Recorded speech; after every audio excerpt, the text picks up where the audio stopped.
declarations of interest. Do any members have any disclosable pecuniary interests this evening? Nope. Okay.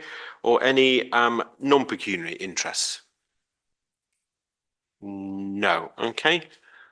I was going to reorder the agenda in light of our invited speaker, but I'll continue with the existing agenda in case an appearance is made. So I'll carry on. I'll go to number 3 then, Town Mayor's announcements. Firstly, I'd like to just update colleagues a few things I've been up to recently. First of all is I attended the Bedfordshire Scouts AGM in Bromham a few weeks ago, which is an annual event, obviously, and they invite all the local civic heads, mayors and chairs of council. And this year, the Lord Lieutenant of Bedfordshire, Susan Lazada, was made the president of Bedfordshire Scouts at that AGM. So it was a very hot evening, but it was good to be there. I opened the Trains at Trinity event a couple of Saturdays ago, which happens once every 2 years at Trinity Methodist Church. It was quite a well-attended event, and it was nice to see a number of members of the public there and all enjoying themselves.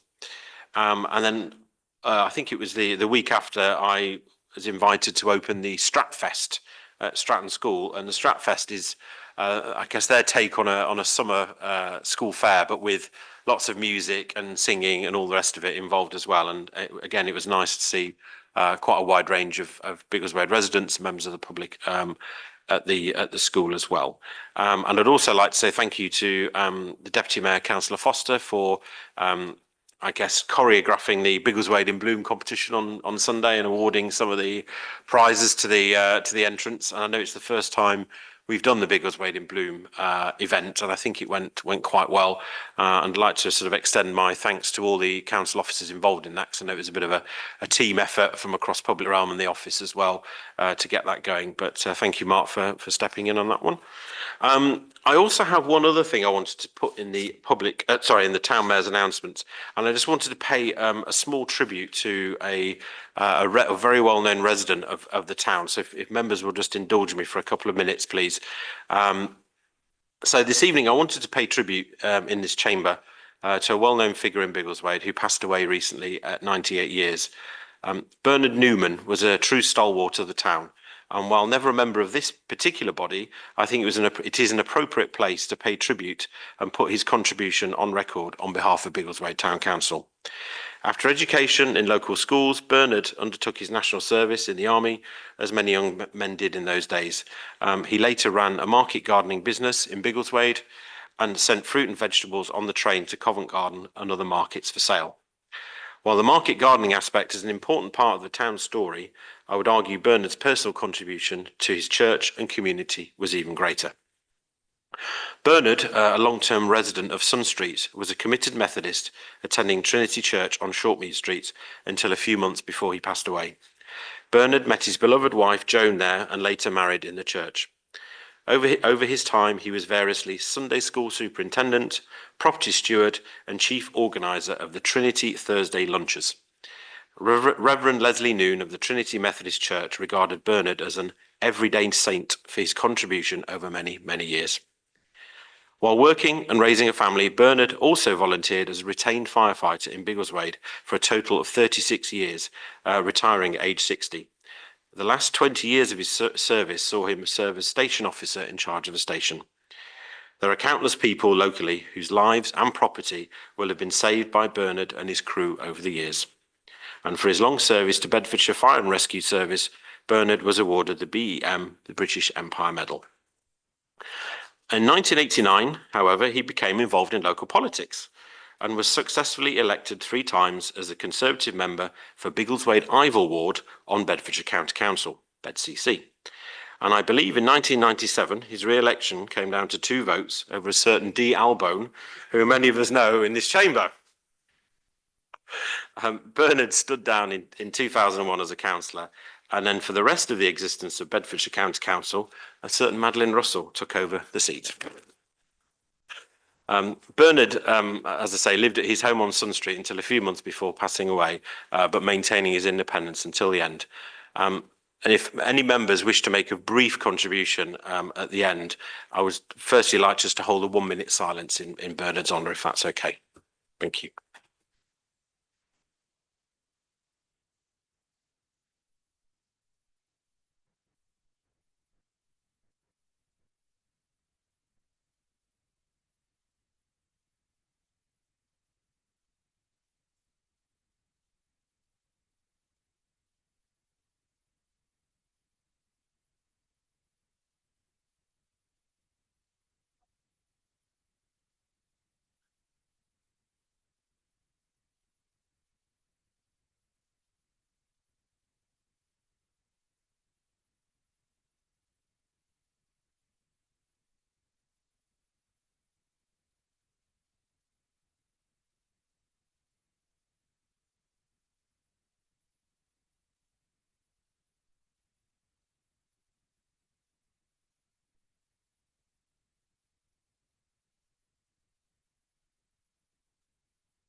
Thank you very much.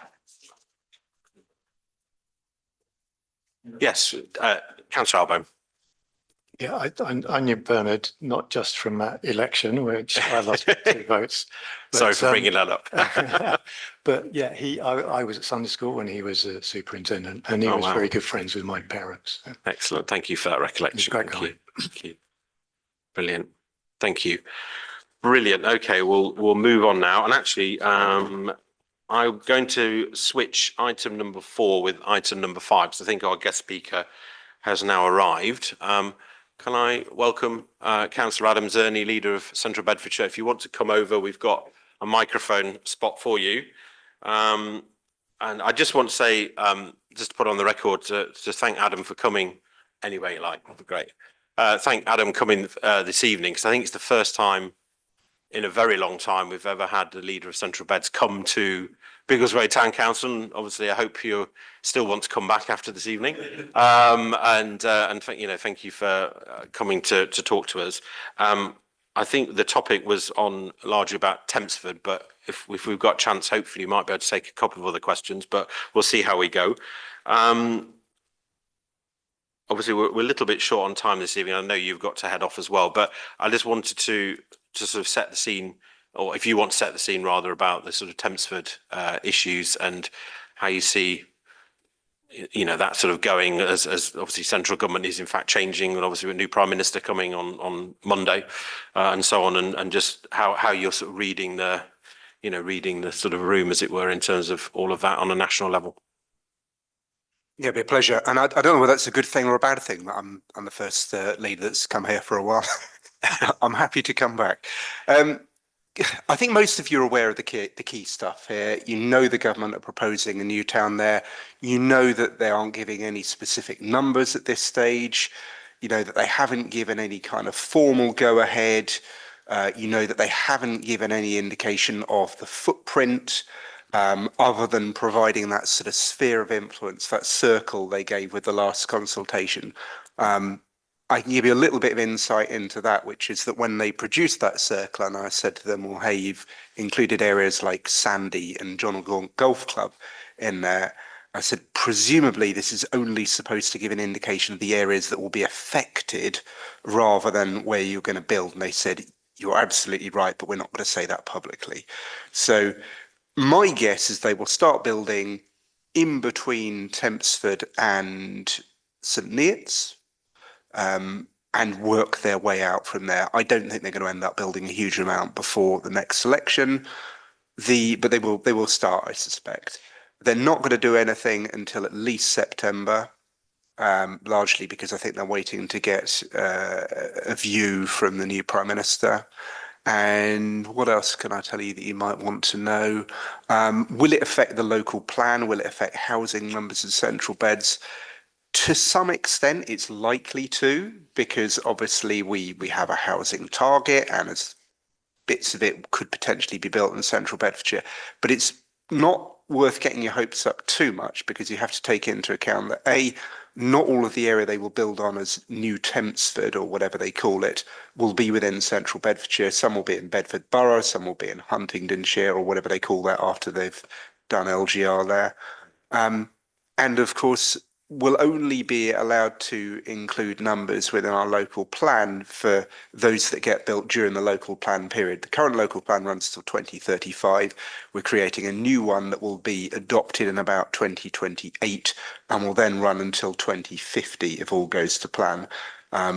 So it's not going to be like tens of thousands taken off central beds housing numbers, but it could potentially have an effect.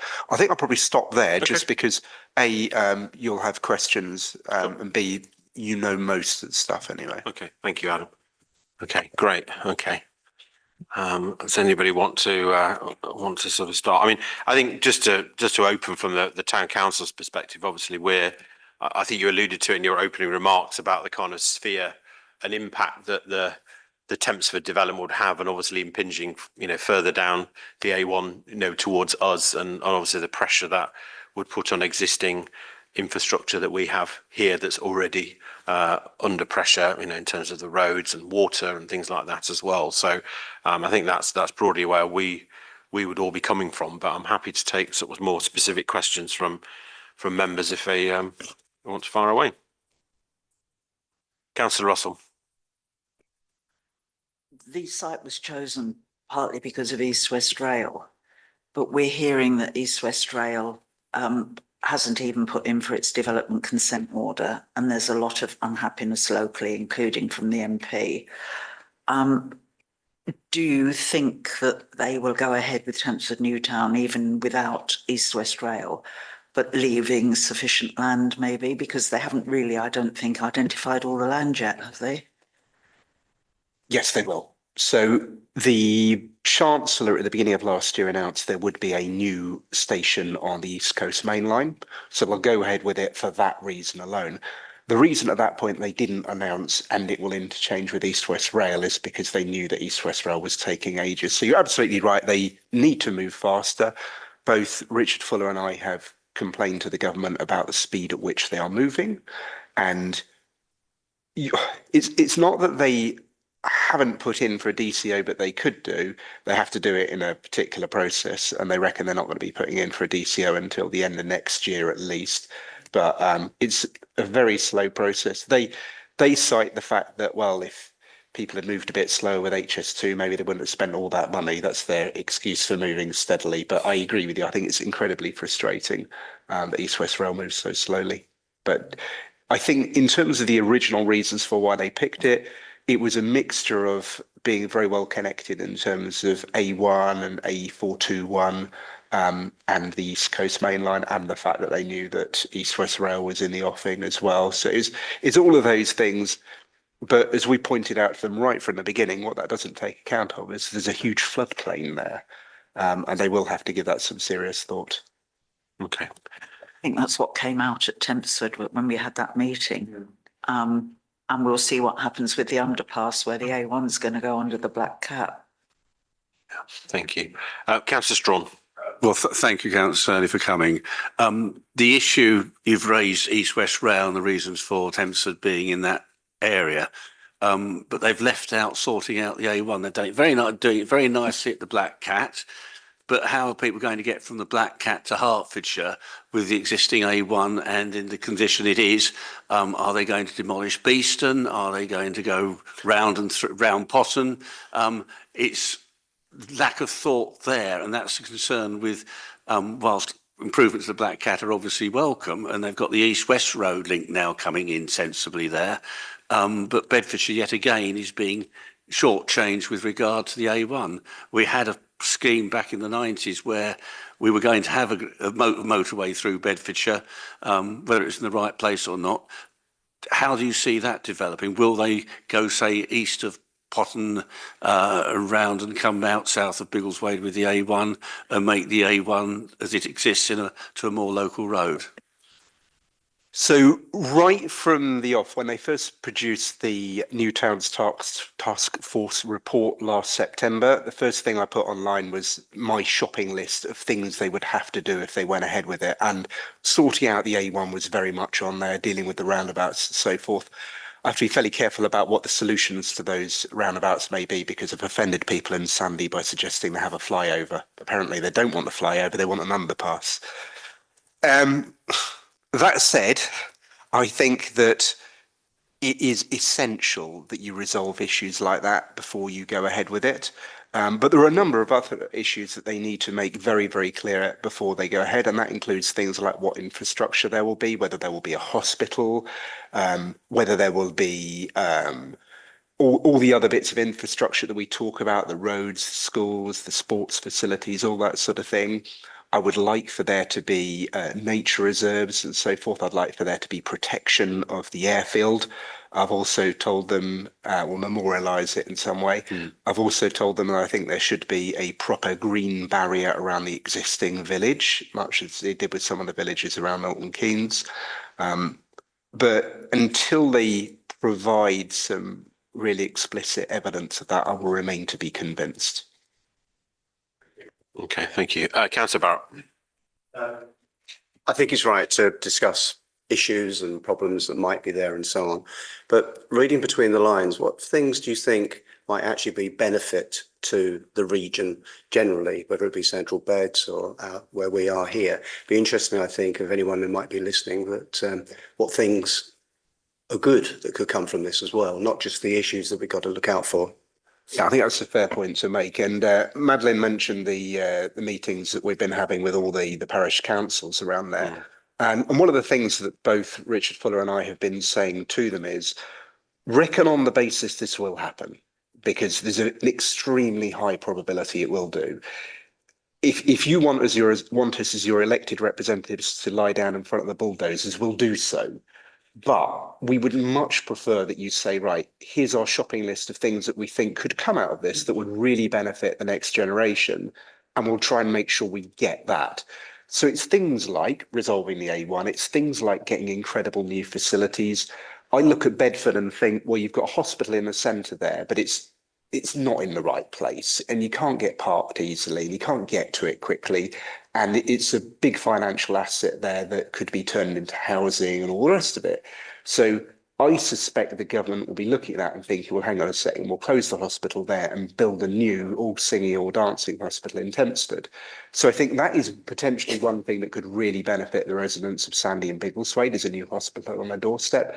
I also think that they, like I say, they should make a big deal of the airfield. We don't have a proper nature reserve around here, but we do have masses of wildlife around Tempsted. So if we could find some way of creating a way that people could cut a new RSPB site or whatever it may be, again, it's taking that opportunity to plan a town and say, right, if we were starting completely afresh, what would we do? How would we make this really good? Because you look at places like Letchworth, actually, it's quite clever what they've done there, and it works really well. A lot of people slag off Milton Keynes, but I read a book a couple of years ago and it pointed out that you can get from the outskirts of Milton Keynes to the centre by car, by bicycle and by foot without going near the other forms of transport, because it's all been really cleverly designed so you can do exactly that. When you try and build massive new housing developments on the edge of towns like Biggleswade or Sandy, it's never perfect, because you wouldn't have started off with that as a plan. But if you do build a new town, you've got the opportunity to create something really impressive. Now, I'm not convinced Tempsford's the right place to do it, but if they are going to do it, that's the sort of things I will be talking to them about, is how do we make this something really, really good? Not for you or I, because it won't be a massive new town while we're still alive. But for the generations ahead, there could be huge opportunities here. Like I said to them, you should look at Tempsford and say, right, when we build the station, because it'd be one of the first things we build, we'll create free buses from all the surrounding villages. And we'll make sure there are apprentice schemes for all of those that live in the surrounding area, so there are jobs, because at the moment it's tough finding work when you're in your early 20s. I think there are lots of things that could be done from that perspective, but I hope that gives you at least an indication that I've given it some thought.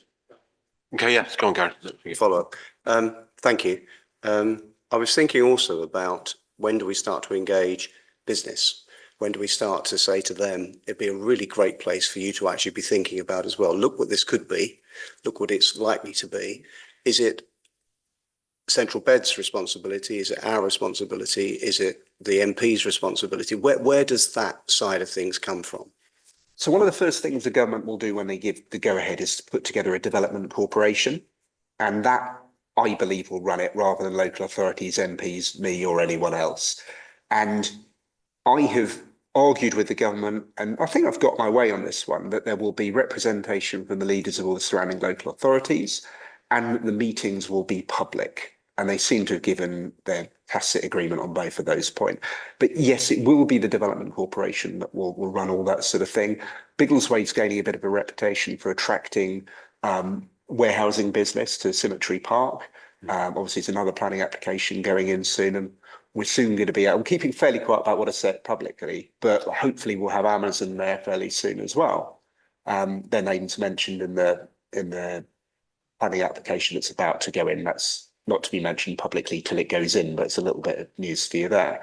So once that happens, Biggleswade becomes a bit of a destination. As money comes into the town, I'm talking to the owners of Symmetry Park about the fact that it could potentially be laying on free buses from the bus station to there, which would benefit anyone getting off in between as well. And each time a new business comes in, that's more business rates that go to central beds and pay for services like potential extensions to sports centres and all that sort of thing. So there are big benefits to come, but you're right, there will be something to try and attract business to the area as well. But I think that's probably a little way further down the line.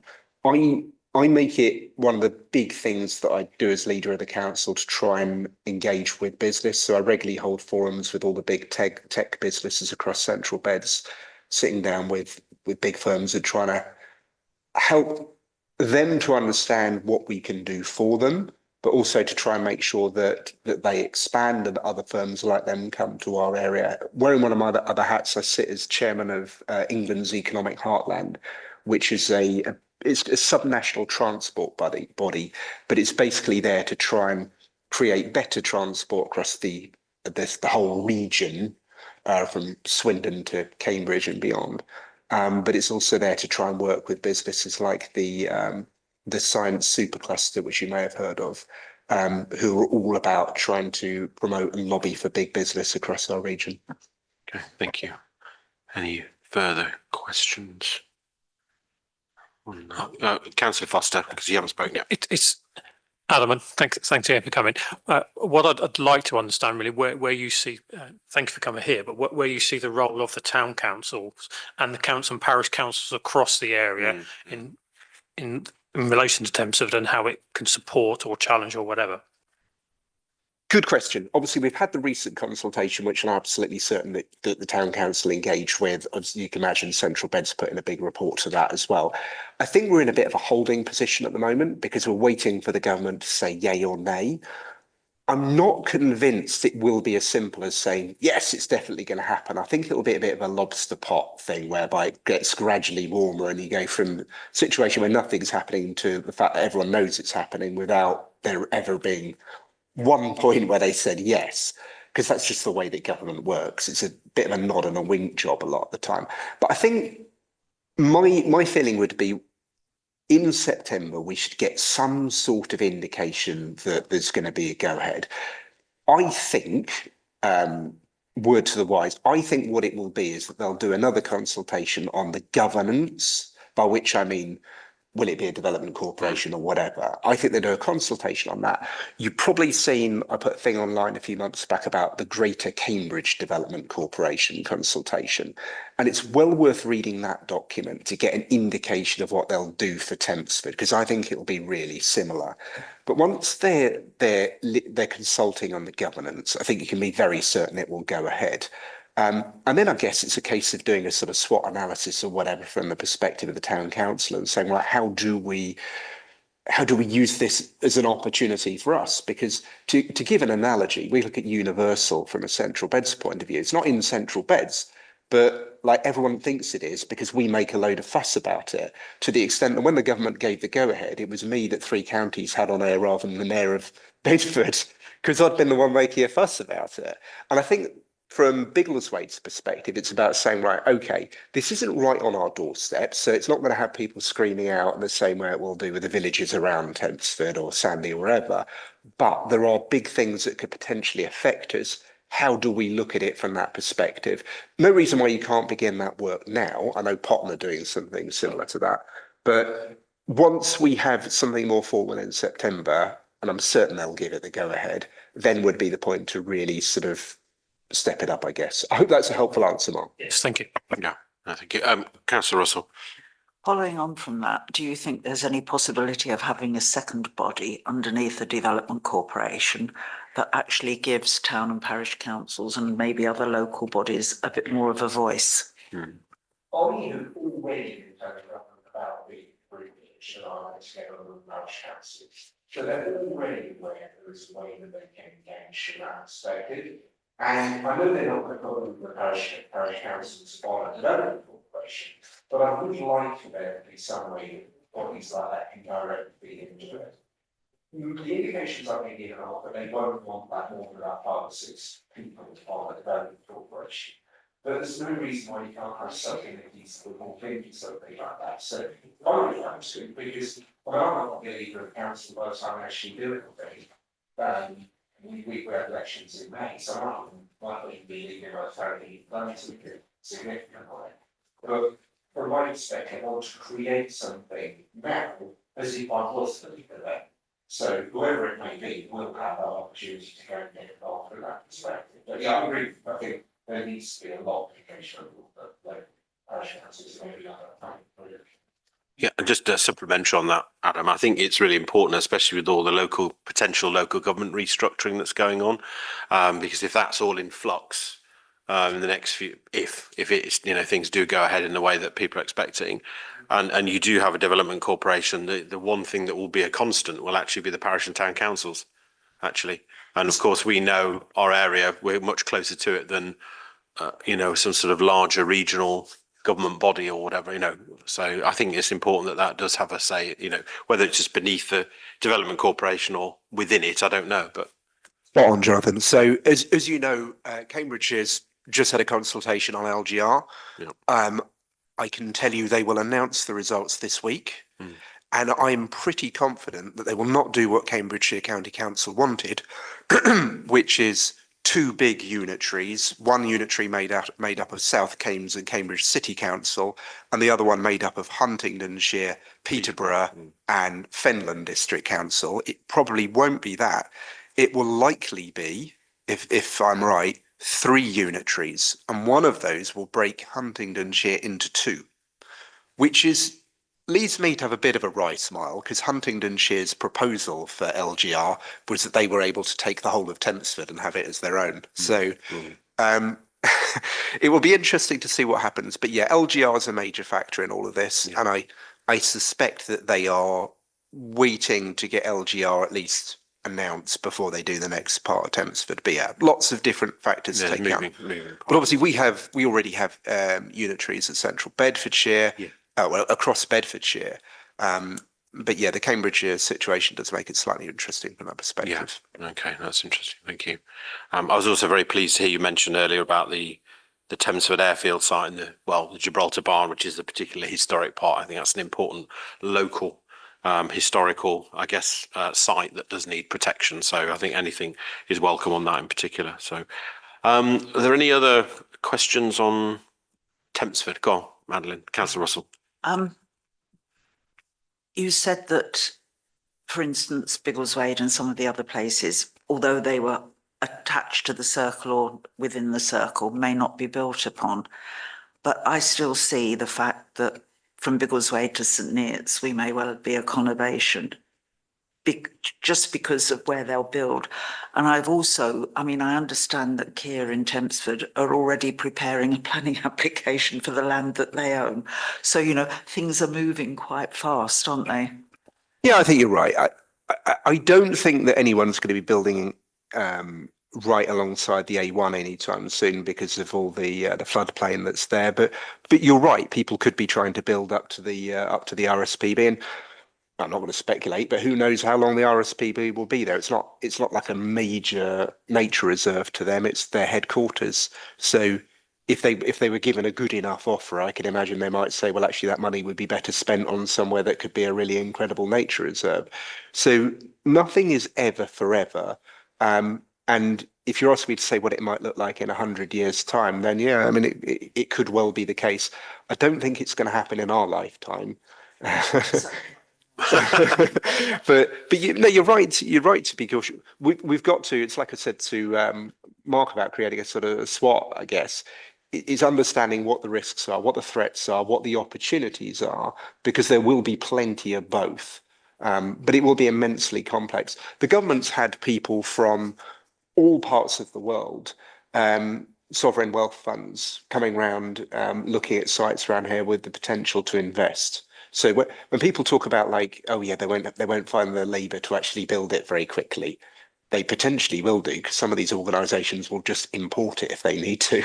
So I think that this will be a globally significant site in the years to come. I think it very much will happen. I hope Okay. you will accept my apologies. So I do have to now. No, go that's to fine. I'm next saying meeting. I knew you didn't have too long, Adam, but But if you would like me back at any point to talk about it as it develops potentially after September, I'm very happy to, and I'll talk to you about other stuff as well if you want me to. yeah, no, that would be great. Thank you, and we do appreciate you coming along this evening and out of your schedule to come and see us. And I think, frankly, answering some of the questions, which is, answering frankly some of the questions. So It's an absolute pleasure. I hope you have a productive evening. thank you very much. Cheers. Thank you. Cheers. Great, thank you very much. So we're now moving on to item 4, which is the public open session. Do we have any members of the public who wish to speak?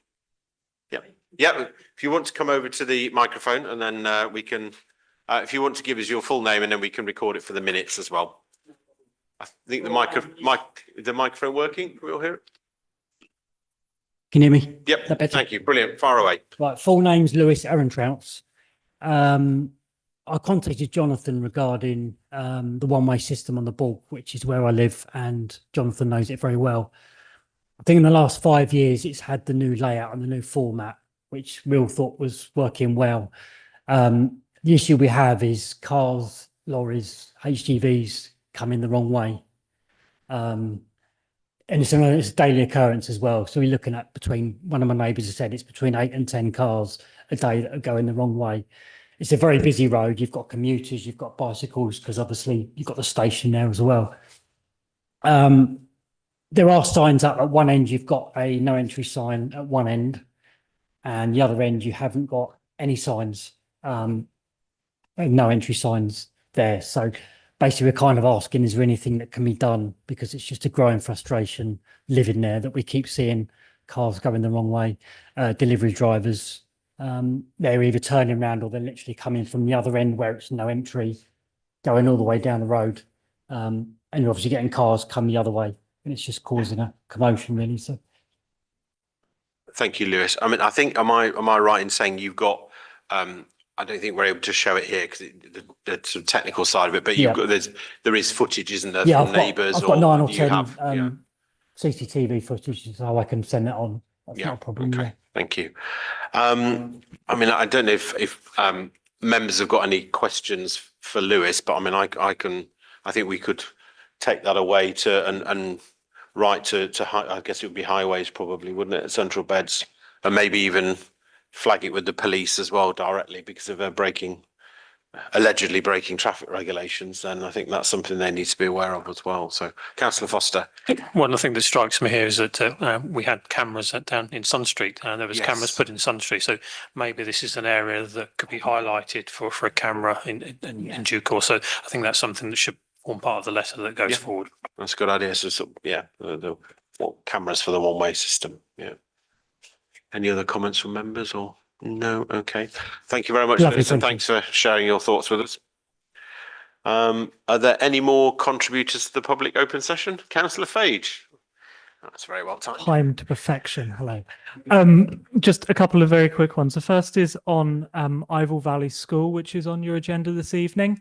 Look, I think the town council put in an extraordinary amount of thought and work into responding to the initial consultation, and it is, at least to some extent, regrettable that there were options presented to the public, to parents, to families, and to our councillors that were probably should never really have been presented. And we now have an option to go forward with a combination of 1A and 1B.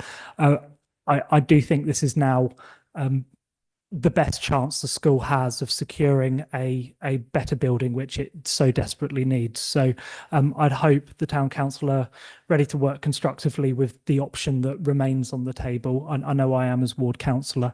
Just two things I flagged. The first is around construction and dust and noise for children who are very sensitive, and the other is around the bridle way and how a school is, how it could split between the north and south side of that bridle way. So they're just things that I've flagged in my response to this consultation. The only other item is on that I'd like to comment on is on the call for sites. There's a lot there, isn't there? Goodness me. I hope you'll pace yourselves, and whatever outcome we get as a town in our response to the consultation, I think we collectively need to speak with one voice if possible, because that is how it is most amplified.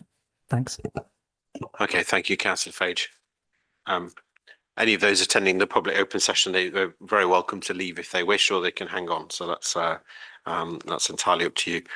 Okay, moving on to number 5. Sorry, we had number 5. Number 6, members' questions. Members have questions. Councillor Strong. Thank you, Mr. Mayor. I've had some observations recently about concern about speeding down Home Court Avenue in particular, and possibly it's going to get worse as London Road gets worse. Yes. People detour around there. I know there's other things that may be possible from the agenda tonight, but I was wondering whether the police could be asked to keep a look at it, and possibly the speed watch that the community safety group occupied, perhaps they could be asked to go down there and see what the actual situation is, because there's lots of things going on down there. So I wonder if that could just be put forward and see what could be done. Okay, I think the clerk's noting that, and we'll put that as a sort of separate communication rather than bundling it in with the other one, because I think there's a worry might get diluted, but we've two separate requests, I think, on that one. Any other members' questions? No. Okay, moving on. We've got a lot to get through tonight, so I know it's been we've had a lot already, but we'll try and make some good progress now. But we're on to item 7, then minutes and recommendations. So 7A, members to receive the minutes of the Town Council meeting of the 9th of June. So let's go through them. Here we are.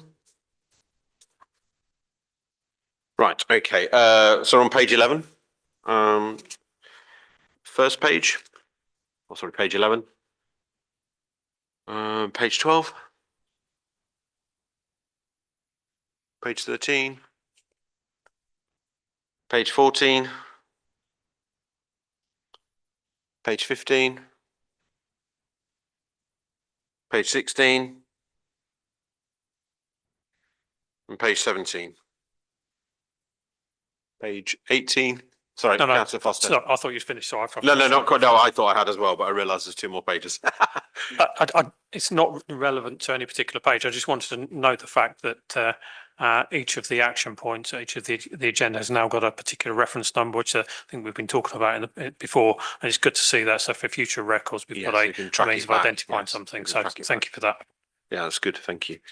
Sorry, page 18, page 19, and page 20. Yep. Okay, and I'll go through it again for matters arising. Sorry, no. We'll consider in the minutes. And then can we, on 7B, then we just need to note the minutes of the F&GP. So move on to 8A. Sorry, matters arising now from the 9th of June. So going back to page 11 again for those minutes. So that's a lot of chopping and changing this evening. So matters arising now from the 9th of June, page 11. Nope. Page 12. Page 13. Page 14. Councillor Strawn, thank you. Yes, on item D at the top, parking and road safety. What's been the results of pursuing the service director for highways, please? I'll let the town clerk comment on that one. So I did write to the Director of Highways, and we did receive a response from Councillor Baker. It wasn't quite the response that we were hoping for, so I've now pursued that. I've gone back and challenged it. But basically, and I think we've got an item later on in the agenda. Central Bedfordshire Council have got a new way for parish and town councils to request safety changes on the road, but it is incumbent on the town and parish councils to pay for those in full. So you could make an application. Central Bedfordshire Highways will obviously consider it and then come back with a plan and the costs. Councillor Strong. That does not appear to me to be a satisfactory response. This is about road safety. And if it's particularly in a school area, I think it's quite an appalling response if they're just putting it back onto us. They are the responsible highways authority. They're also responsible for schools. They should be protecting the school children and their families. I quite agree, Councillor Strawn. Having seen the correspondence the town clerk shared with me, it was quite a robust response from us initially, but it seems to, be careful what I say in public, but I think it hasn't been received in the way that it was intended. So I think we probably do need to follow up, but we'll have to have a conversation about that. Councillor Foster knows exactly what I'm talking about, but I can't say any more than that in public. But yes, so it's noted. It's not disappeared, but I think we can bring it up in some other items we've got on the agenda later. So sort of hold that thought, if you see what I mean. So page 15. Any more on page 15? No. Okay. Page 16. Page 17. Page 18. Just to note, on page 18, we had a check presentation earlier this evening for Biggleswade Good Neighbours, so they were quite happy with that. And we also had one with Magpass a fortnight or so ago as well. So both those funds have been transferred now, and we start the fundraising for the next year. Page 19. Councillor Foster. I'm going to just ask a question about London Road, given that there was a visit to London Road. Yes. I'm yet to see any sufficient progress in the resurfacing works done there. So I'm just wondering if there's any update that we've been offered or we can perhaps receive from Central Bez if we ask. Given that Councillor Baker is also the executive member for Highways, it would be interesting to see what the response might be. Absolutely, yes. So as of today, I haven't received any further information regarding progress. Thank you. Okay, so no progress on London Road. Okay. Right, page 20. Okay. Good. Are we all happy that they are well and proper? Yeah, move it. Okay. Right, now we're on substantive items. Item number 9, items of consideration, risk management policy. Do you need to say anything, Ernest, or can we take it? I think we can take it as read, please, this evening, so we can get through all the business. If any members have got any comments on that, otherwise there is a The recommendation. Thank you. Seconded. Right, all those in favour? Yep, great. Fine. Yeah, okay, good. Okay, moving on. Right, not like this. 9B, financial regulations policy. It went to F&GP on 30th of June. Any comments, questions from members? No. Councillor Russell. Move the recommendation. Is there a second for that? Councillor Foster. Yep. All those in favour? Great, brilliant. Thank you. Okay. Right, we're up to so 9C, consultation on Ivor Valley School and College. Okay, any members' comments on this first before? I've got some thoughts, but if members want to say anything before. Councillor Foster? Okay, Councillor Page, obviously, I think could really summarise what my top line thoughts are, that it's unfortunate that option 4 was presented as a genuine option and is now not a genuine option. What I think we should do is support the school in their aspiration to do the best for their students and their staff by supporting option one that comes forward, whatever that looks like. Because I think the issue is at the moment, it's not very clear what option one looks like. So we should be very supportive of that. And I think Councillor Page has highlighted the specific issues that we should be asking them to focus on, which is the dust prevention for students in particular, but also how we deal with the access and how we deal with the bridleway. And there are elements around the bridleway that could be resolved, but it's coming up with something quite effective. So there's sort of unhindered access between the two sites of the school that's absolutely essential. So that might be an underpass and overpass. It might be something like that, but whatever it needs to be, I think that's something that we need to be very mindful of and are putting forward as our genuine comment. Thank you, Councillor Foster. Councillor Strong. I'd happily second that. Just adding to the point that one of the risks with the bridleway is safeguarding for the children there. And I think that has got to be taken on board in the implementation. Also, the comment about dust, I believe that there are asbestos buildings, or parts of those buildings are asbestos. And that causes me concern, particularly if the children are going to be on site whilst doing it. So it's got to be planned very well so that there's no risk to the children in that respect. And also noting the nature of some of the disabilities that are there, the noise and disruption can have quite an adverse effect. So it's essential that when it is being dealt with, that due consideration is taken on by all those involved to ensure that there's a minimal disruption and effect on the children, because that can have quite outstanding and devastating effects. Okay, thank you, Councillor. Councillor Foster, quickly.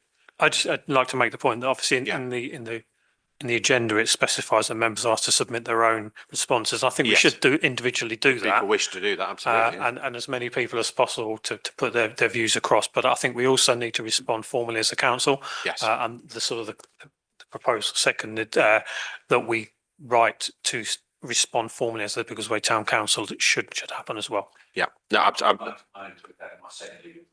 yes, I was just about to sum up, actually. I think if I can then say, and you can correct me as the proposer and seconder, essentially we want a town council response to the consultation covering the bridleway issue that needs to be resolved, TBC, as Councillor Foster was saying. It could be a number of ways it could be done, but also in terms of the construction set up with the dust and noise and everything else to reduce the dysregulation of the pupils on the students on site. I think that they're probably the two key issues really at the moment, and supporting the school in the option one to make it work for them. Councillor Albon. On the public footpath bridleway issue, I think it's important to emphasise that we would like to see a site that is one site from a school's point of view. So there's no issues going from one part of the site and to the other. Yeah. I'd agree. I think that was what the sentiment was. Yes, I think absolutely, that's what I meant if it didn't come across clearly. So No, I think our response from Town Council needs to make sure that is what we're referring to. Yeah. Have you got that, Clark? Yeah. Great. I'll just give it a second then. Okay, great. So all those in favour of that course of action? We got proposer and seconder, so great. Brilliant. Thank you very much. I think that's unanimous. Okay. 9D, we have another consultation from Central Beds. You can tell it's the summer, can't you? We've got consultations on the local transport plan. Comments, question from members? Councillor Russell. There was a briefing last week online about the local transport plan, which I attended. The senior highways planner who presented was very clear that this is very high level, and the issues that were raised by colleague parish councillors were batted away in that they were too much into the detail.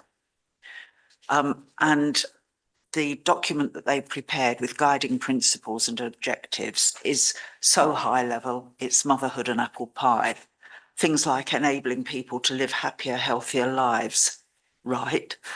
And making transport safer and more equitable for everyone. Yeah, but what does that actually mean? Helping businesses and communities to thrive and prosper. Yes. So, I came away feeling that this was in some ways a waste of space. Now, what was said was about the level of policies underneath that the local transport plan feeds down into. So I would like to see us give a response, regardless of how high level the local transport plan is supposed to be. I'd like to suggest that we have a one-off meeting of any councillors like me who would like to be involved. And we need to say to Central Beds, these are some of the things that need to happen in Biggleswade, and whichever plan is appropriate, put them in the plan. And we've mentioned several of them already. We've had the gentleman talking about the Balk. Yep. We've had the Biggleswade Academy issue. Yep. There's my favourite traffic island in Indeed. St Andrews Home Court Street. Avenue from Council Straw. And London Road issues. Obviously, speeding and potholes is more general. We've got the underpass as well, which this council supports. So we need to do a response, and I'm sure there are others that people will come Yes, up absolutely. with that actually start to put this on Central Bedfordshire's agenda, and we keep pushing this stuff that the town needs every time we get the chance. So that's what I'd like to propose, that we have a one-off discussion group, and then we've got plenty of time. It could go on the September agenda. Yes. Chairman. I think that's right. And I mean, potentially a sort of slot towards the end of August would bring it to the 8th of September meeting, and council can agree that, assuming it's what we want in that period, because of course the deadline's 20th of September, so it's still got time. Councillor Foster. I was going to make the suggestion we use the fourth Tuesday in August, so that gives us a sort of an informal date. It still gives us time to peruse the documentation, come up with some clear ideas, and then and those members that are minded to attend can attend. But it's not make it as an informal. Hesitate to use the words working group, but essentially a working group format, so that we can discuss things, and then it comes back to town council in September for formal resolution. Sign off. Yeah. Okay. No, that's So if you don't mind, I'll make that as a proposal as part of that. Yep. That's fine, Councillor Foster. Councillor Barrett, is it related to that? Yeah, just a quick question. Sure. Just to highlight something. There's a little bit cart before horse here. On the next page of our papers, page 4, the Strategic Environmental Assessment Scoping Report that's due on the 20th of July is heavily focused in and around transport interchanges and networks and all those sorts of things. So we're sort of being asked to do something by the 20th of September regarding the local transport plan, but then we've also got something over here on the 20th of July. So surely one feeds into the other. Have I misunderstood, or are they going to do this independent of each other, which makes no sense at all? Well, I can't speak for Central Beds, so I don't know why they have these things in so many silos. But I mean, you're quite right that they all do link together. But I think I was going to come to the next item. I might have an answer for you there if you just bear with me a moment, and we may have an answer to that, to your question. Councillor Russell. Apart from whatever you may be about to suggest, we could, whatever response we send in from the September meeting, we could also send into the local planners.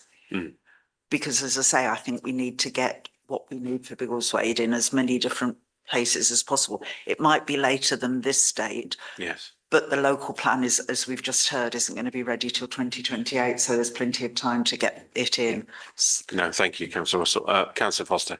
Given that we've got that subject rates to transport and highways, and we've got item 9F, which also relates to Indeed. that. I just wonder whether we perhaps should minded to move that item forward to deal with that, and then potentially if we're happy to support a meeting on the 28th, some of that could be considered at that point. Yeah. But it's up to you whether you want to bring item 9F forward. Yeah, I mean, I think what we can do is, because I promised I give Councillor Barron an answer to his question, which I will in a minute, but there's lots of things as we were going through the agenda that interrelate, and it's trying to unpick them to put them in a more logical order than the order that Central Beds have decided to give them in. Particularly Councillor Zerni's gone already, but never mind. So yeah, well, if I can just, I think we had a proposal, didn't we, we'll deal with D. So we had a proposal. Was there a seconder for that as well? I'm not sure if there was, but about what you suggested about. Proposal was using Yeah. the fourth Tuesday in August That's right. to formally deal with Yeah. transport related issues, and then- matters in relation to this local transport plan. Yep. But that Could be might be able to expanded deal in with a other moment. matters as But then we discussed the strategic environmental assessment, sending the stuff into the local planners as well. Yes. And we've got the item F, which is an insult to ask parish councils to take on their work. But again, we need to keep any opportunity we get, we need to send whatever the results of our deliberations are about what Biggleswade wants, send them into anybody in central Yes. beds. Well, I mean, that's where I'm kind of going with this, is that in terms of, do we want to have 9F and include that in the end of August? So if colleagues agree, we'll package that up with the end of August meeting as well, and we'll talk about discuss local transport plan and then our response to the road safety partnership.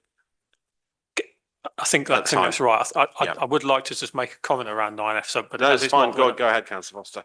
And I think also that does tie in with the second part of the strategic environment. I'm getting there. I know you're getting there. So the whole thing sort of does tie up together. So I think firstly 9F, the fact that there is a suggestion that road safety items that are projects that the town council that we are keen to progress, we can put in an application and then that be considered.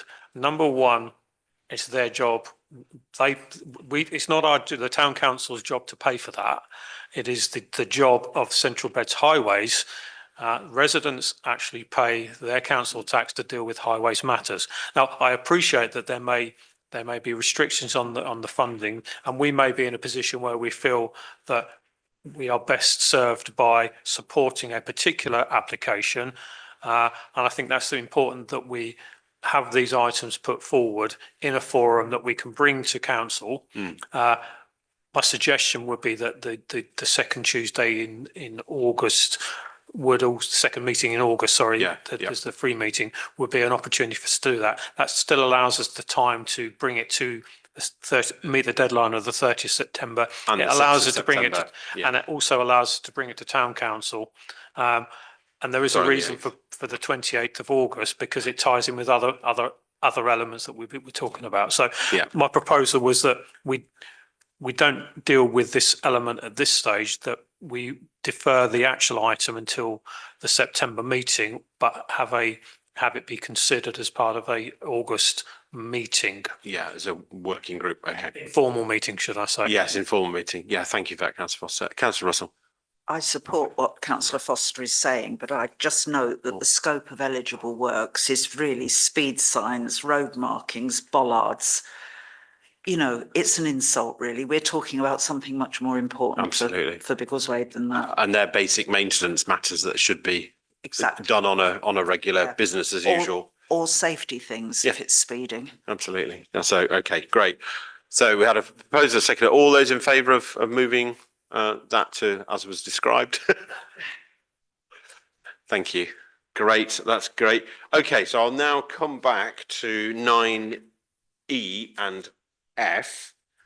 I think Councillor Fage also hit the nail on the head earlier in his comments that this call for sites and the local plan is a big, chunky document, and we need to get it right. I would like to make a suggestion in terms of speeding things up this evening from the chair, that we deal with the local plan, so E and probably F at the same time, because they're linked as well as to the transport, as well as the transport links, transport connection point earlier, that we use our, I guess, not quite fallow meeting, but the kind of reserve meeting at the end, so in 2 weeks' time, to essentially have a two item agenda on both the call for sites and then this SEA scoping report as well. I think we can then report back, then we still have time to report obviously by the 17th of August, sorry, the deadline was the 17th of August. So, and it would be a fully constituted council meeting, so we can have approval rather than a working group, just to make that clear. But I'll propose that from the chair, but I'm happy to have comments on that. Councillor Foster. I support that approach. I think what we should do here is use that as an opportunity to fully review all of the call for sites, the sites in particular, so that I think all members are aware that are in attendance, and by it being a formal council meeting, we can it be on agreement. record. And I think what we should do is go through each of the particular sites, and I don't say the priority sites, but the key sites within the town. But all of the sites in the town are on the call for sites, so that members and the wider residents who are looking to view on YouTube can actually see that we're looking and viewing the applications, and there's a clear understanding about what we're doing. I think we've also got then the opportunity to review the strategic environment assessment element, part of that. So it's the reason of it being a full council meeting is so that it's on the record that we've considered these in detail.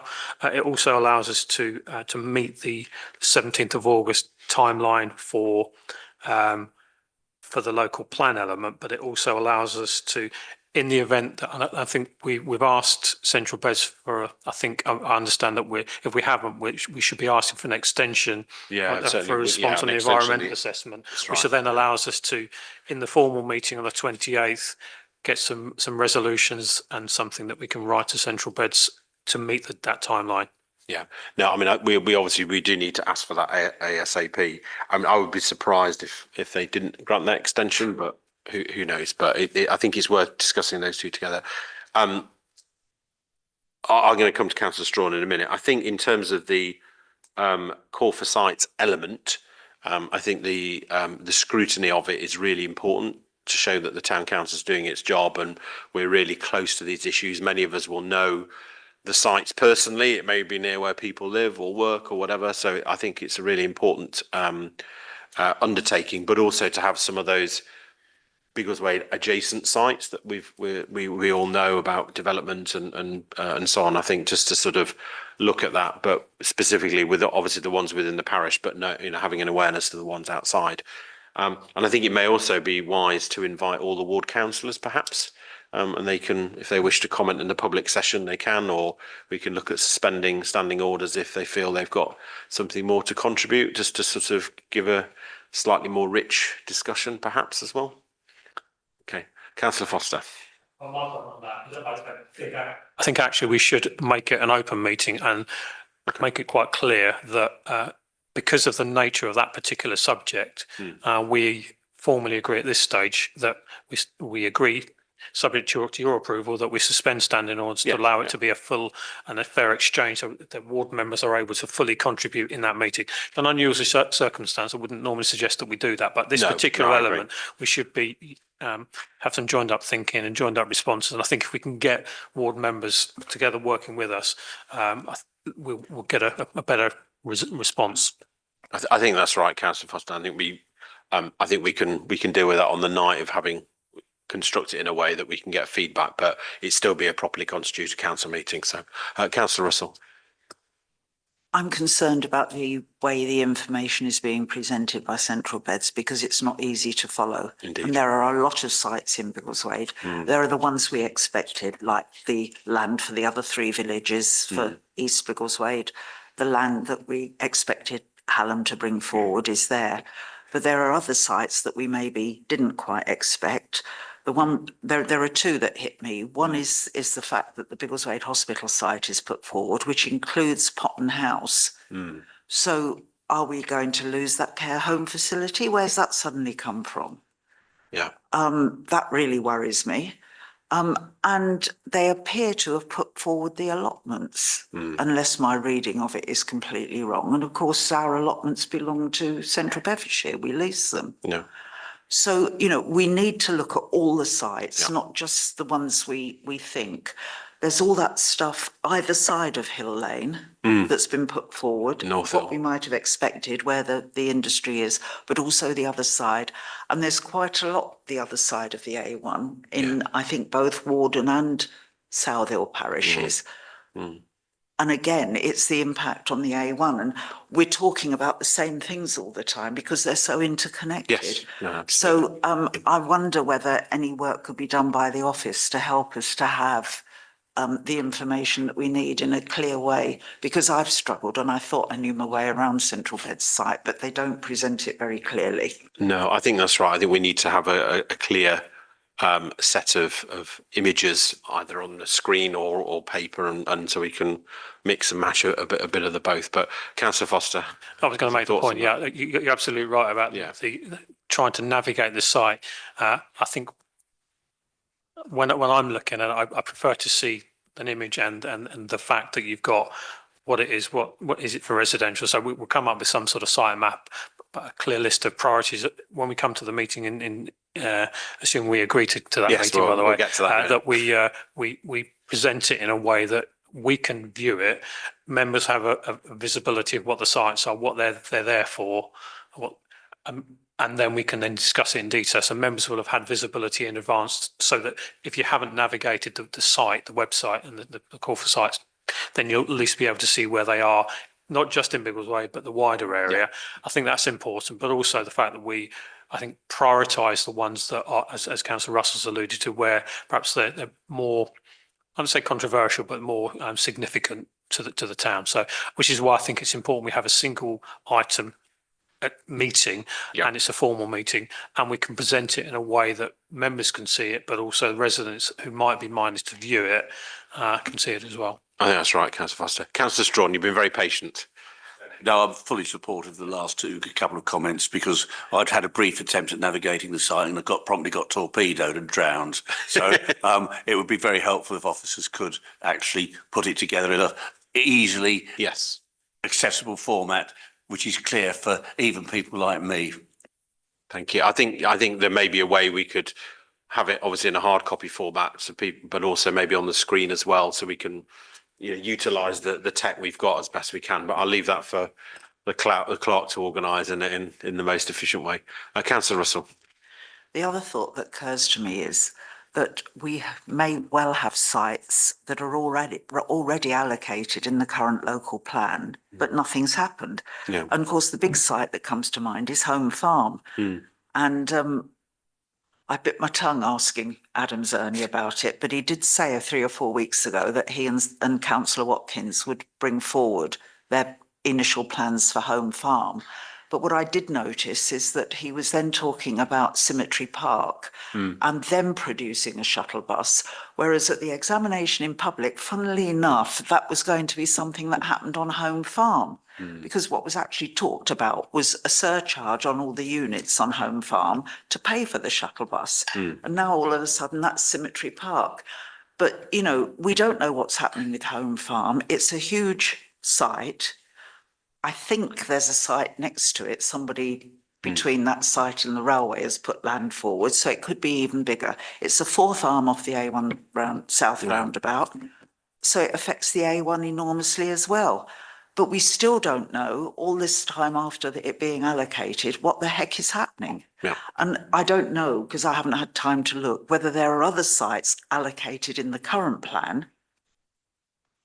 And I think you need to be aware of that, and I'll see what I can find out. No, thank you. And this is some of the things we need to get to the bottom of, obviously, by the 28th of July, and we've got a couple of weeks. But also, if we can have just that one item, I think we can do it justice, basically. So I think we have a proposal on the table for that to essentially discuss in a formal council meeting, but with potential opening it wider to ward members in terms of and the call for sites, but also F as well, subject to Central Beds giving us a extension on the SEA scoping report, and we'll discuss those on the 28th of July.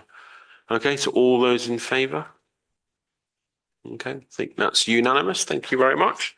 Chairman, before you move on, I think Councillor Back, there was something in relation to 9D. Right, okay. In relation to the meeting, we talked about it being a working group, and I'm just wondering whether would it be worthwhile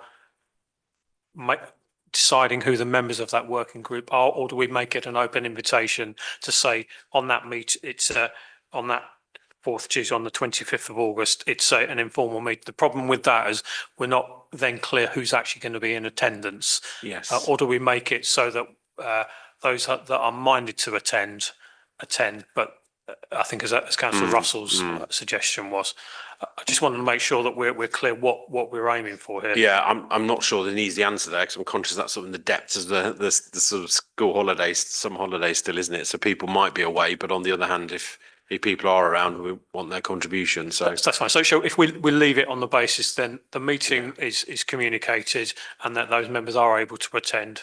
and yeah, I willing think to if attend, do the so. committee clerk is able to Yep. at least gauge attendance or gauge interest, that Yep. would be, and if it comes out in a negative way, then we'll discuss that Yes, nearer but the time. Chairman, But- if I'm the only attendee, then I will do something for council. Well, that's fine. I mean, if there's only one or two of you, then you've got, free reign. But everyone's been given the opportunity. But I fully accept the middle of August is not always, or end of August is not ideal. But we are where we are. We are where we are. Okay, all right. I've kind of slightly lost track a little bit now, but I think we're making some progress. 9G, Business Forum update. Thank you, Chair. There's a brief report on page 52 and there's a draft agenda on page 53. I think in the interests of time, perhaps you'd like to consider it read. Thank you. That's very helpful, Mr. Campbell. Comments, questions? Councillor Russell. I'm sorry, but I think this is on the wrong date completely. And I think we should be putting it back into September. I don't think we'll get necessarily good attendance. And I understand that it was because of Richard Fuller. But in September, October, there's quite a lot of time when Parliament isn't sitting because of party conferences and that sort of thing. And I think we should be looking for another date. I'm sorry to say that. But Okay, thank you. Any other comments? Councillor Patel. Yeah, I'd just like to echo what Madeline says. I think we should push it back. Okay. All right. Okay. I mean, I think I just want to make some comments on this, actually. I just want to thank Mr. Campbell for the work he's done already on this, because I know it's having been involved in this for the past couple of years in different iterations as chair of TCM and mayor and so on. It isn't easy pulling these things together, but I am conscious that we had it later on in the year, I think, previously. So I think there maybe is something in that to sort of having another look and maybe giving it an even better opportunities for more people to external people to attend as well, especially in light of some of the information around Tritax Symmetry Park as well, maybe to our advantage in that as well. But I think the business forum is something that we talked about as a council. We have had it in a corporate aspirations document about building business links. So I think it's something we need to continue with, but maybe pushing it out a little bit might make it a stronger event. Any other comments, Councillor Agnew? Sorry. So yes, same principle as two of you already said. I also just wanted to have a little bit more detail from Ian, or perhaps whoever knows how many organizations have already signed up, if you have any stats. That is because I'm just wondering whether if we were to go with the change of the dates, how it will affect them. Also, because it is the third time, I think we have to make good use of it. And I think we have to actually bank on whatever experiences and good things we've already had. So far, personally, as a person who is outside of TCM, I haven't had much knowledge of what exactly, maybe this is just my mistake, what exactly this business forums explored. But if I were to stand in for whoever and represent, I need to understand what exactly would be our contribution, at least expected contribution. So I think my proposal would be in sync with whatever other colleagues said. First of all, try to accommodate for change of date. And that is to accommodate it so that the businesses are comfortable to attend rather than looking around one or two particular individuals, but also based on whatever already number of businesses signed up. see what kind of agenda we can put together so that it is worthy the event. Okay, thank you, councillor Agnew. Is there a seconder for that? I think there was a proposal there. Seconding No, I that? was just going to, Oh, yeah. Okay. I was just going It to was, but okay. make a comment just Go in on, sorry, relation. councillor Patel. No, but thanks to him for your hard work. But would it be appropriate to actually contact who's seeking to attend first, just to confirm for sure who will be and who will not, and depending on that, go for the motion of putting it back? Well, I know we've had some apologies, Okay. but then there might be some, if you ring around or something to say, we're not actually coming now, and then go. Push it back, maybe. I don't. I think there's I think we need to make a decision now if we are going to move it and then just advise existing attendees already. But councillor Foster. I would like to second councillor Russell's proposal and that we agree a date in the future. I understand the point around we don't want to inconvenience businesses, but at the same time we want to make sure that there's as many participants as possible. And if that means it goes back to September or October, we get more active participants there. Yep. Ideally not during the October half term, if you don't mind, but at a time where it works for more people. Yeah, I think that's great. Okay, brilliant. Councillor Strawn, then I'm going to go to the vote. I'm fully supportive of the moving of the date and the principles being discussed. And in particular, I think it is important that the local businesses do get contacted. I just wonder where we've now got quite a lot of national companies in Biggleswade.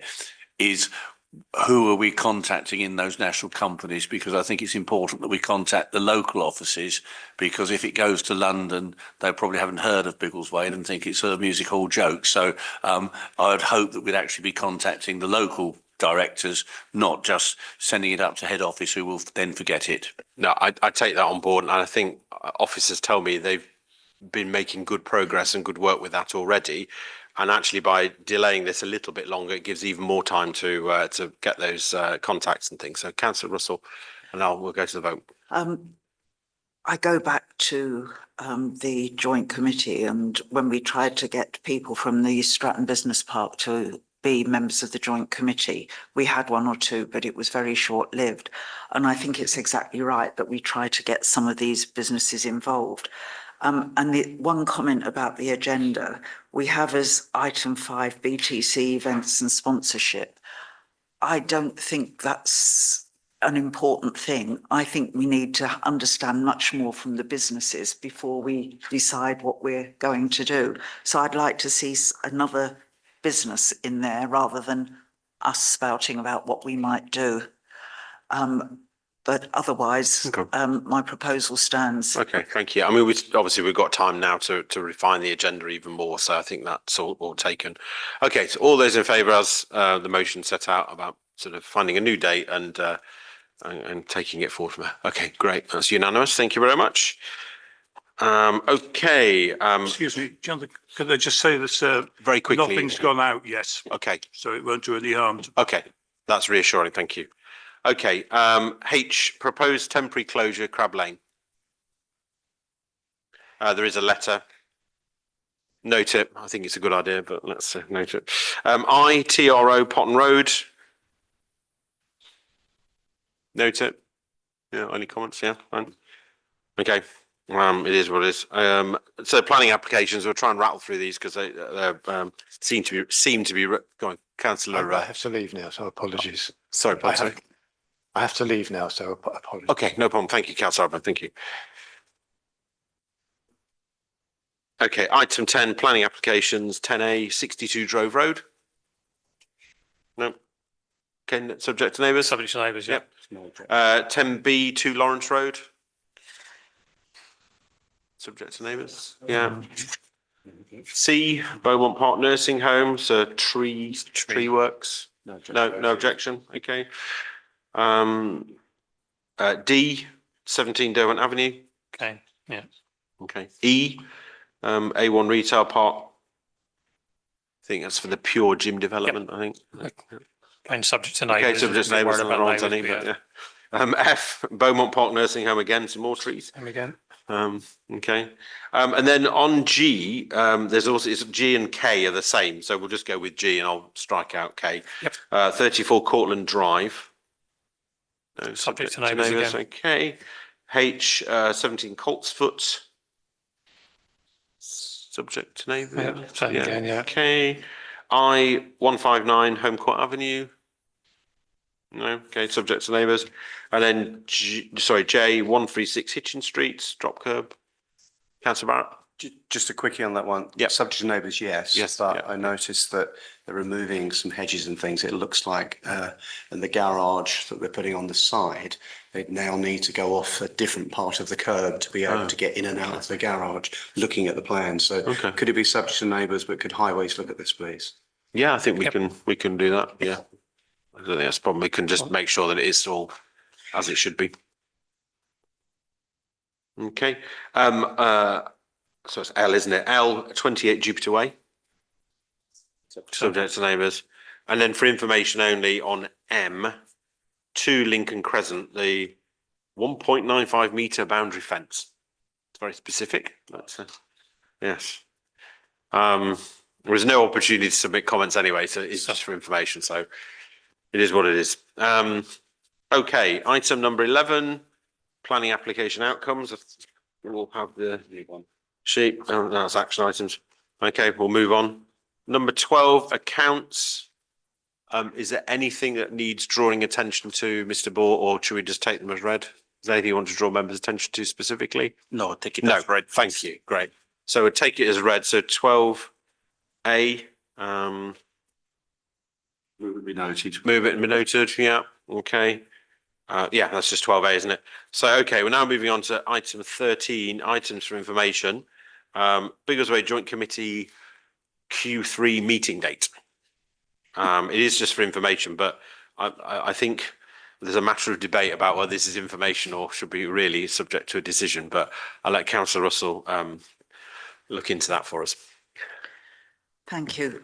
As Vice Chairman of the Joint Committee, I've spoken to Councillor Page as Chairman, and we're very unhappy to lose one of the meetings at this point in the electoral cycle. There's quite a lot that needs pushing. I'd also note that we moved a previous meeting because of highways, and then what came to the Joint Committee was unsatisfactory. Okay. So what Councillor Page and I have come to is that we should have the meeting on the 24th of November instead of the 22nd of October, but that we should also have the 14th of January meeting. Okay. So that we can follow up on things that might need following up. So we still get the same number of meetings in the year, because although it may only be necessary to have one meeting a year, we've always had 4 meetings a year. And that's quite necessary to work with the ward councillors on issues that are important.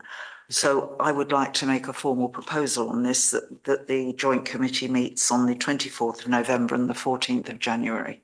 Okay, is there a seconder for that? Councillor Barrett, seconder. Councillor Strawn, and then well, I think it looks as though the Joint Committee is being sidelined by CBC on this basis. yes. Well, I believe the change is officer driven anyway here, so it's not even, yeah. Sorry, Councillor Foster, do you want to say something? No, okay. Okay, so we've got proposer seconder. All those in favour of agreeing with the change, and we'll communicate that with CBC. Thank you, that's unanimous. We'll have to find people to attend the meeting, won't they? 13B, Asda car parking.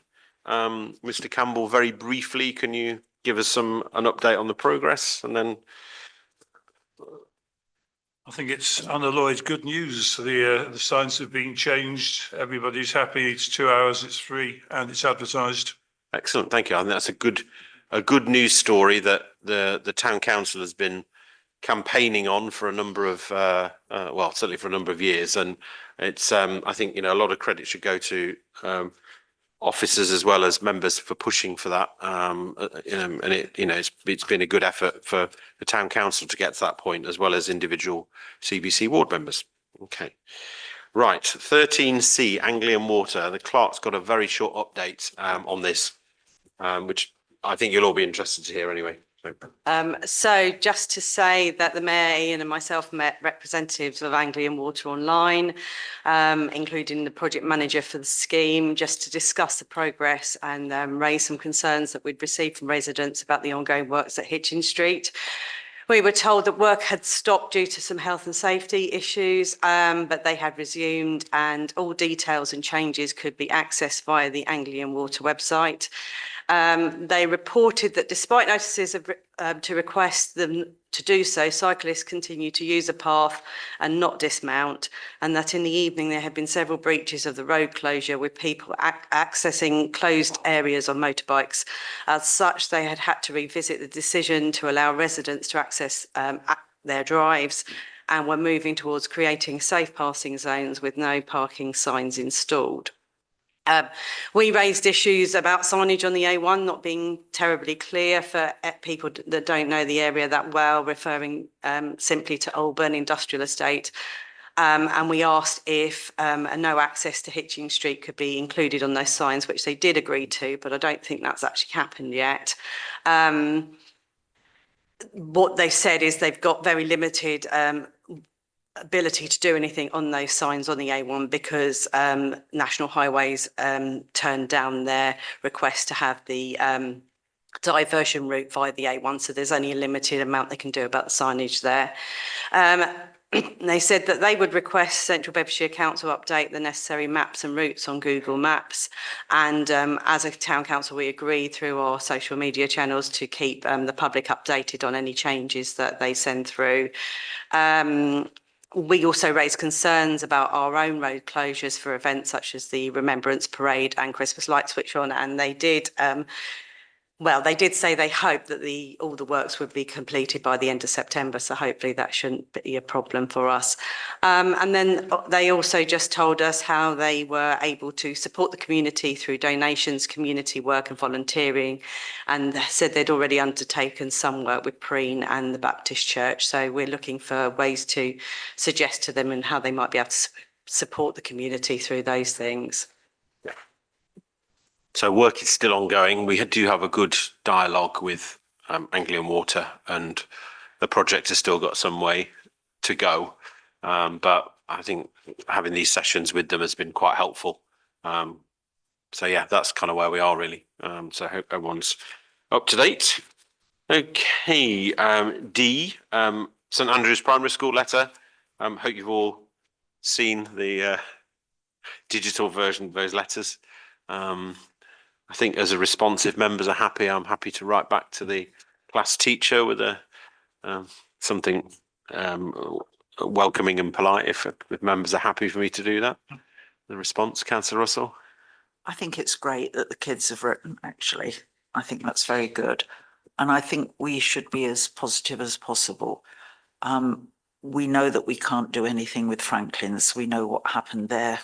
If we're going to have a site with paddling and splash park, it's got to be somewhere that's less likely to be vandalised. But I think we could say that we will keep it in mind and discuss it with developers in the future. Okay. To be positive. Councillor Strawn? I think it's very welcome to see these suggestions from the school, but of course we were trying to get a splash park and I had been hoping to get it next to the Saxon Pool at some stage.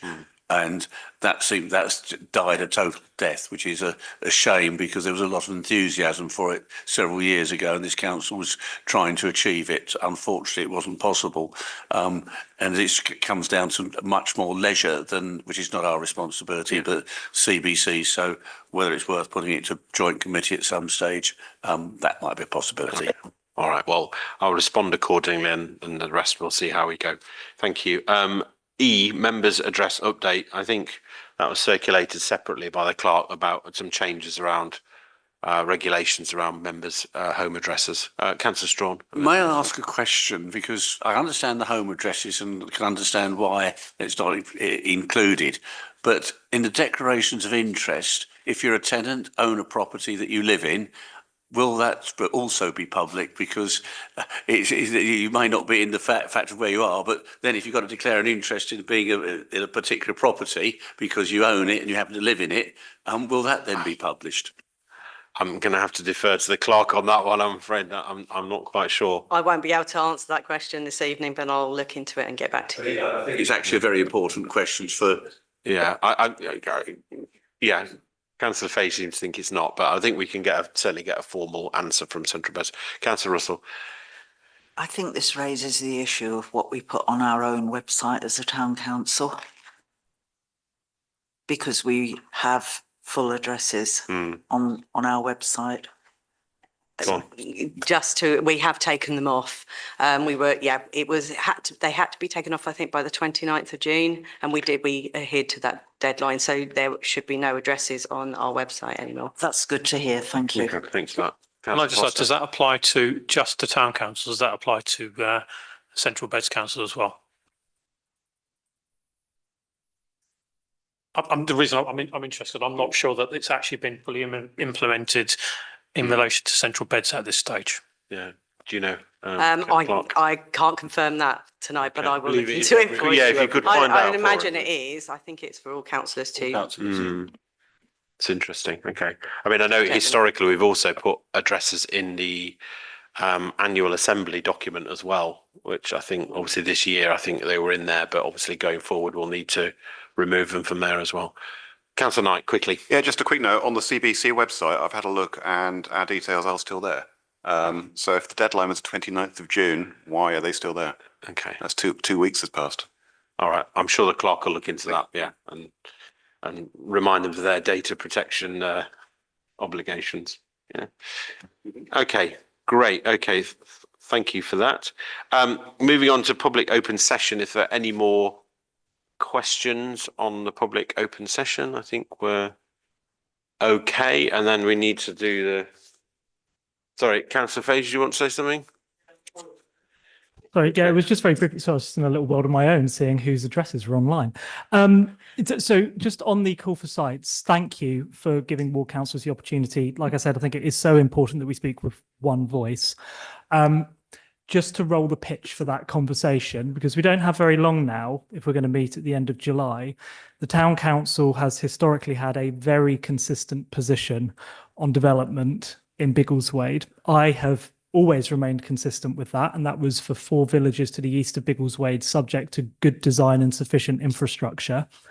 I'm very mindful that that was 8 years ago that we made that response, over 8 years ago that we made that response as a town council to the then call for sites.